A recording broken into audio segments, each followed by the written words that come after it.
The holiday special is coming out. What can you tell us about that for High School Musical, the musical, the series? Oh man. So you're gonna get a lot of laughter. You're gonna get some feels, maybe even a little tears, and a whole lot of joy and music.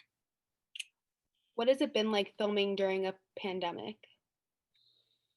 It's definitely an adjustment. I think we're making a ton of adjustments to keep everybody safe, and it's actually in some ways been a positive. Some of the positive things that have come from it is that it's really focused everybody in.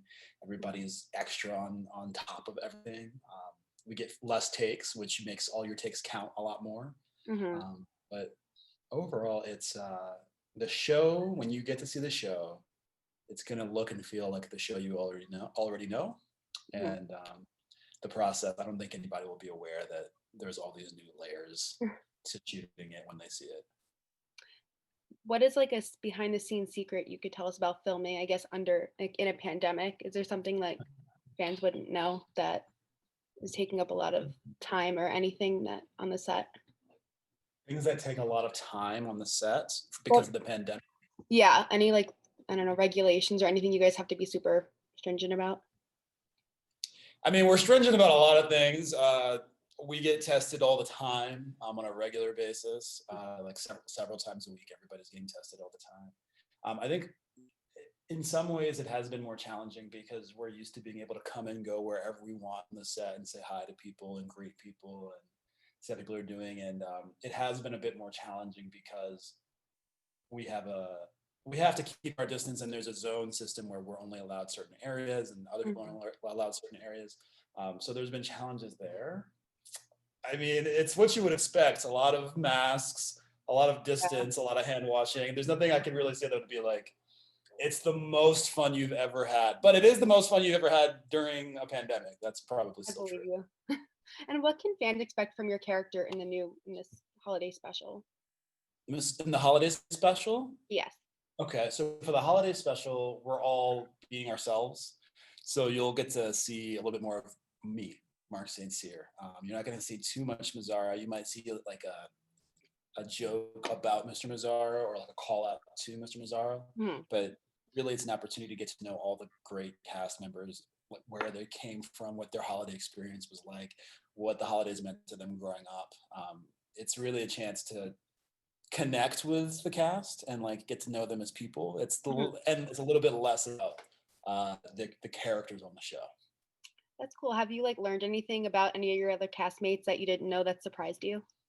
I think it would have been really nice growing up to be able to see what Sophia Wiley's Christmas experience is like because she's from Arizona, Hmm. where there's not a lot of snow, and I'm from Louisiana, and I always wanted there to be snow where I was. I was always jealous of all the movies with snowfall and all the cartoons with snowmen. Yeah. And I think it snowed from 0 to 18. I think it snowed 2 times in Louisiana where I lived, and Mhm. both times it was like there for 2 hours and gone after that. Yeah. So to see Sophia in the middle of the desert celebrating Christmas is actually really enjoyable for my like, inner child. You know, Yeah, I can't um, imagine growing up somewhere without snow. I live in New York City, so we have like the tree and everything, so it's you crazy. grew up in New York City.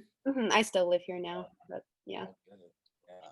Do you have any traditions you do with your family every year? This year might be a little different, but normally.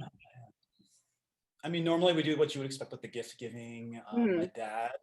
My dad's a bit of a piano player. He got me this keyboard here. Oh, We've been cool. playing piano and stuff, but he has this one song that I associate with Christmas. He always plays the Charlie Brown Christmas theme song on the piano, Mhm. and every time I hear that song, I feel like he's with me during Christmas. So even if I'm not around my dad, I'll play that song. It'll make me feel like I'm back home. So that's like music is a really big Christmas signal for me and my family. Oh, that's so cute. Like, yeah, music has the ability to touch people, like from all different walks of life. So that's really cool.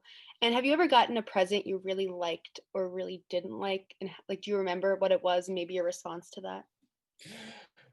Yeah, so my first word, the kid, was no, and it was because my grandma got me this like wooden horse at like age 2, and it was like a small wooden horse that rocked. And I guess they asked me if I liked it, and apparently my answer was no. So that was a gift I didn't really love. And then I don't know that there's anything to say so much about the gift. It's just where I was in my language developing skills. Yeah. And then a gift I really liked, I was watching a video from like when I was maybe 10, maybe a little less than 10, maybe 8, 9. And my parents got me this. I can't believe how excited I was about this. Like when my reaction to this was like, "Oh my gosh, it's the best thing ever!" And so I was like, "What is he so excited about?" When I saw him pull it out of the gift, and it was this metal basketball chain for like your hoop. So you know how there's a net. Mhm. Well, they got me a metal one, and I was so over the moon for this metal basketball chain, so that it would like make sound when I shot That the yeah, I ball. was gonna say it'll probably do a better swish like when the ball goes in the hoop. It's definitely an experience. I don't think I've heard a metal chain link sound in a long time, but I was over the moon for that gift, and watching myself be over the moon for that gift made me see my childhood very differently. So I mean, yeah, at those least are you two remember gifts. that. That's really Hmm. at least you remembered having that like experience. Yeah, it was pretty special. And we know season 2 is coming up with Beauty and the Beast. What can you tell us about that? Man, I think the casting of Beauty and the Beast is really exciting. I think people are going to be simultaneously satisfied and surprised at the same time. Hmm. I think that some of the supporting characters that we're bringing in this season are going to be really fun for people. We're expanding on some storylines that we weren't able to in season one, so I think that's going to be really fun. But overall, I think you know who got what part is always a really fun part of any high school musical experience. Hmm. If I don't know if you've ever auditioned for a musical in high school. No. No. The cast list is a big deal, and Yeah. I think this year I think people are going to have a similar feeling as last year, where actually perhaps even better because you really don't know who it's going to be. Last year, I think you kind of had an idea who's Mhm. probably going to get it. You really don't know this year, and just as much as you don't know, you're going to be really satisfied about it. Well, I can't wait to tune in. What do you think? Why do you think the show has been so successful? What do you think has been attractive to it from younger audiences, older audiences? I'm in college and I watch it. So what do you think it is about the show? I think it's largely a huge credit to our leader, Tim Federle. I think his sense of humor and his sense of art and his sense of not settling whenever possible to push something forward, or push the development of a character forward, or push past a stereotype. I think his sense of direction is a huge reason people love the show. Hmm. And I think he is a major leader on the two things that people really think I think that people really love about the show. There's like a couple of things. We end on these great cliffhangers every single episode, Yes. and so you instantly want to come back. But we end on cliffhangers while still delivering laughter and like good music, and sometimes really deep heartfelt moments, and sometimes a little bit of tears. So we really engage all of your emotions, and I think you also feel very safe in this world, like as a viewer, which I think when the world currently has had so much unknown going around in it, it's nice to go to a place where, yes, there are stakes, yes, there are feelings, but you know deep, deep down that we're all going to be okay in High School Musical, the musical, the series, and I think that Mhm. makes people feel safe to show up every week.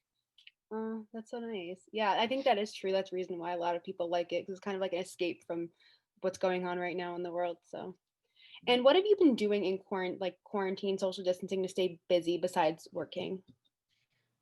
So what have I been doing? I've been writing some screenplays. I've been playing a little bit of music. I covered Olivia Rodrigo's song earlier over the summer because I happened to be near a piano for a couple of months. So I was like, oh, let's learn her song. So mostly it's been music and writing and moving all over the country is what I've been doing. Because I started in New York and I spent time in North Carolina, and now I'm in Utah. I was in California last month. So it's not really been a traditional pandemic experience. I mean, at least But you're trying to making think, the most of it. what's that? At least you're making the most of it. Trying Trying to. to make the most of it, right? Find some Mhm. kind of activity that I really enjoy. Right now, I found basketball. That's been really great. It's playing that with Matt Cornett all the time. We go shoot and play one on one, which is really fun. Where can fans find you on social media, keep up to date with what you're doing and what's going on with you?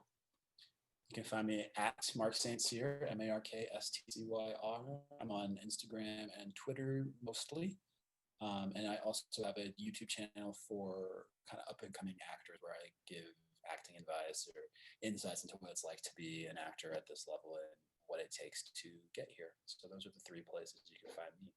That's cool. And what, like, going off that, you just said like you give advice to younger kids who want to be actors, maybe on Disney Channel, maybe not. What is like a piece of advice you can give for someone who it's like, I don't know, their dream to be on Disney Channel or be in the entertainment industry? Yeah, I think, I guess it's really dependent on what age we're talking.